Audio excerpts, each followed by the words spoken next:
History is written by the victors or sometimes edited by them.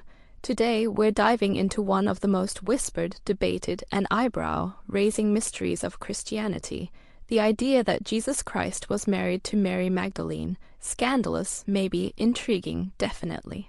Mary Magdalene, follower of Jesus, first witness to the resurrection, and if some theories are to be believed, his wife. But if they were married, why don't we read about it in the Bible?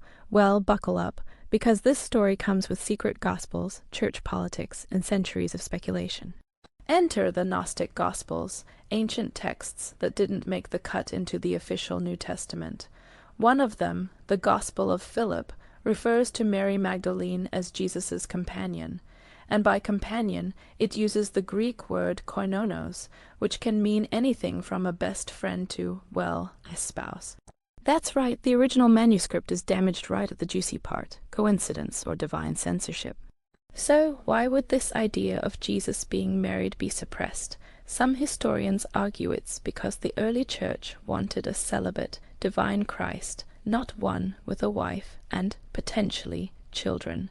A married Jesus might have humanized him too much, challenging the image of a purely heavenly Savior.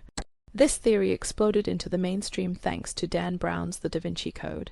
While it's a work of fiction, it's based on real historical whispers, like the idea that Mary Magdalene fled to France after Jesus' death, carrying his child, and became the root of the so-called bloodline of Christ.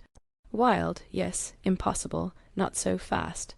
Legends of Mary Magdalene in France persist to this day, from ancient shrines to supposed relics tied to her. Mainstream historians dismiss this as speculation, citing a lack of hard evidence.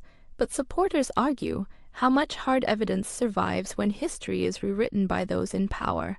After all, these ideas didn't just fade away, they were actively suppressed, labeled as heresy. Whether or not Jesus and Mary Magdalene were married, one thing is clear: the story of Christianity is richer and more complex than we often realize. These theories invite us to ask deeper questions about faith, power, and the history we think we know.